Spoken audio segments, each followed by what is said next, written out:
Hello friends, दोस्तों मैं doctor Ramandeep treatment explain channel में आपका स्वागत करता हूं। दोस्तों अक्सर मेरे वो दोस्त जो वर्कआउट करते हैं या फिर जिन्होंने जिम ज्वाइन किया हुआ है वो प्रोटीन सप्लीमेंट्स जरूर लेते होंगे या फिर लेने के लिए सोच रहे होंगे। तो उनके मन में ये डाउट बना रहता है कि इस वे प्रोटीन की डोज आखिर कितनी ली जाए, कहीं ये ज़्यादा ना हो जाए या फिर कम ना रह जाए जिनसे उनको कोई फ़ायदा ही ना हो, या फिर कि इन वे प्रोटीन्स या प्रोटीन शेक से उनकी बॉडी को कोई नुकसान तो नहीं होगा। और उसके बाद जो थर्ड क्वेश्चन जो उनके मन में आता है कि इसकी डोज कितनी है, उसको कैसे सेटल किया जाए। तो इन सब सवालों के जवाबों का आज मैं इस वीडियो में आंसर दूंगा। उम्मीद है आप अंत तक हमारे इस वीडियो के साथ बने रहेंगे। तो आइए दोस्तों शुरू करते हैं। शुरू करने से पहले मैं रिक्वेस्ट करूंगा, अगर आप हमारे चैनल पे नए हैं तो प्लीज़ सब्सक्राइब का बटन जरूर दबा दीजिए और साथ ही साथ अगर ये वीडियो आपको अच्छी लगे तो प्लीज़ लाइक एंड शेयर जरूर कीजिए। दही से चीज़ बनाने टाइम उसका जो लिक्विड पार्ट होता है वो बाद में ड्राई अप कर लिया जाता है, इसी से बाद में वे प्रोटीन पाउडर्स बनते हैं और इसमें जो प्रोटीन की कंसंट्रेशन होती है उसी के हिसाब से जो इसके डिफरेंट टाइप्स बनते हैं, जो वे प्रोटीन के बाद में टाइप्स बनते हैं। तो वे प्रोटीन है वो एक फास्ट डाइजेस्टिंग डेयरी प्रोटीन है जो कि हमारी बॉडी को इंस्टेंटली प्रोटीन प्रोवाइड कर देता है। इसके बेसिकली दो टाइप्स आते हैं, जो है वे isolate and way concentrate.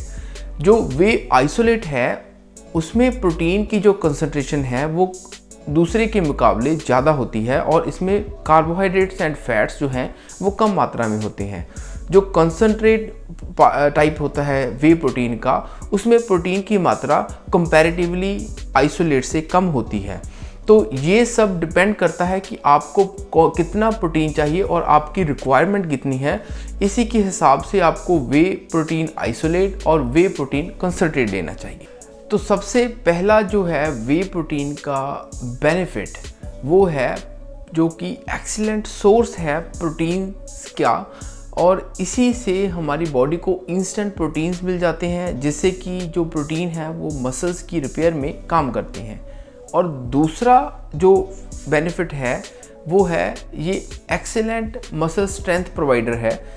Way protein से हमारी मसल्स को स्ट्रेंथ मिलती है क्योंकि हमारे जो प्रोटीन्स बॉडी में जाकर हमारी मसल्स को और स्ट्रॉन्ग बनाते हैं, जिससे कि हमारी एक्टिविटी के दौरान हमें एक्स्ट्रा पावर मिलती है। जिम के फ़ायदों के बाद हम कुछ जनरल बातें कर लेते हैं कि वे प्रोटीन कैसे हमारे शरीर को और हेल्प कर सकती है।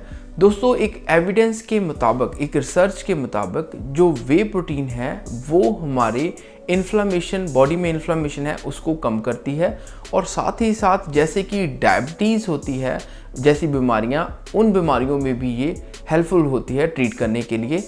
एक डिज़ीज़ है जो पेट की प्रॉब्लम होती है, उसको कहते हैं इन्फ्लामेटरी बाउल डिजीज़। उस बीमारी में भी वे प्रोटीन जो सप्लीमेंट्स हैं वो फ़ायदा देते हैं।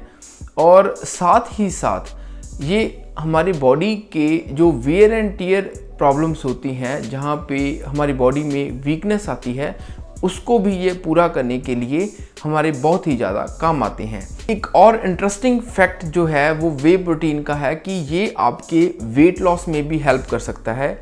वो कैसे? क्योंकि इससे आपको फीलिंग ऑफ फुलनेस आती है। आप जब भी वे प्रोटीन शेक्स लेते हो तो आपको अपना पेट भरा हुआ सा लगता है, जिससे कि आप और खाना नहीं खाते और इसी से आपकी बॉडी को एनर्जी मिलती है। और कार्बोहाइड्रेट और फैटी चीज़ें हैं वो आप नहीं लेते तो उससे भी आपका वेट जो है वो कम होता है। फ्रेंड्स अब बात कर लेते हैं जो वे प्रोटीन के साइड इफ़ेक्ट्स के बारे में कि वे प्रोटीन कैसे हमारी बॉडी को साइड इफ़ेक्ट भी दे सकता है। अगर हम वे प्रोटीन का बिना एक्सरसाइज के ही यूज़ करते रहेंगे, अगर हम उसको कंज्यूम करते रहेंगे पर साथ में कोई भी एक्सरसाइज नहीं करते, तो फिर उससे भी हमारे शरीर को डैमेज हो सकते हैं। और सबसे जो पहला डैमेज है वो हमारे लिवर के ऊपर होता है, क्योंकि जो लिवर है वो हमारी बॉडी का जो डाइजेस्टिव पार्ट का मेन पार्ट होता है।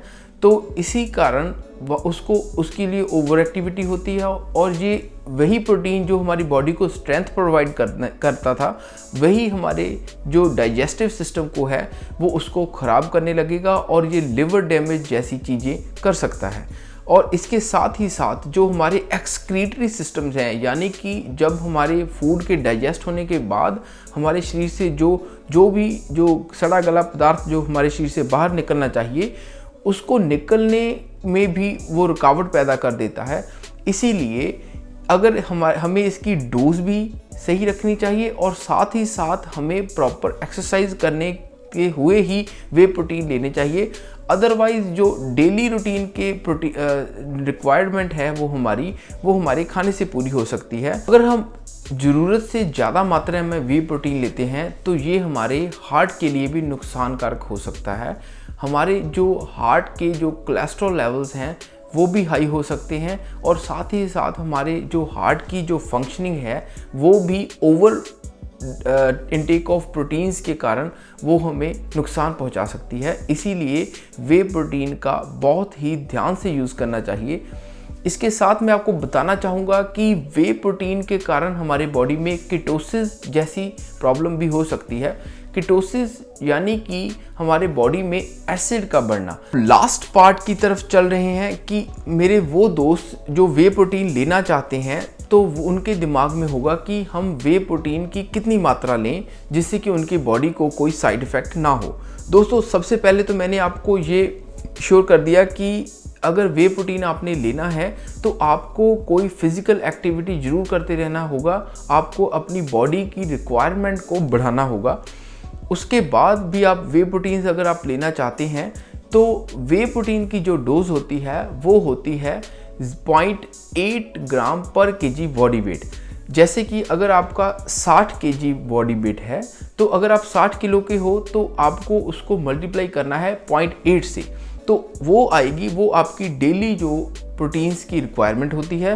और आप जो भी वे प्रोटीन यूज़ करने वाले हो उसके ऊपर उनके स्कूप के ऊपर बताया होता है कि आपको एक स्कूप कितना प्रोटीन प्रोवाइड करता है और इससे आप कैलकुलेट कर सकते हो कि आपको कितने स्कूप जो हैं वे प्रोटीन के यूज़ करने हैं। मेरी ये सलाह है कि आप ज़रूरत से ज़्यादा वे प्रोटीन ना डालें अपने फूड में, क्योंकि ओवर ईटिंग से भी आपको प्रॉब्लम हो सकती है। इसको हमेशा रिक्वायर्ड अमाउंट से थोड़ा सा कम रखें, क्योंकि आपको अब प्रोटीन की जो डिमांड है आपको फूड के अपने जो डेली रूटीन है उसमें उसके फूड में से भी आपको प्रोटीन्स मिल रहा होता है। तो उम्मीद करते हैं ये सब बातें वे प्रोटीन आपके लिए कैसे हेल्पफुल है और वे प्रोटीन कैसे आपके लिए नुकसान कर सकता है और इसकी सही मात्रा कैसे है, इसके बारे में आज हमने डिटेल से जाना। अगर ये वीडियो आपको अच्छी लगी तो प्लीज़ लाइक एंड शेयर का बटन जरूर दबा दीजिए और साथ ही साथ अगर आप हमारे चैनल पर नए हैं तो सब्सक्राइब करना ना भूलिए।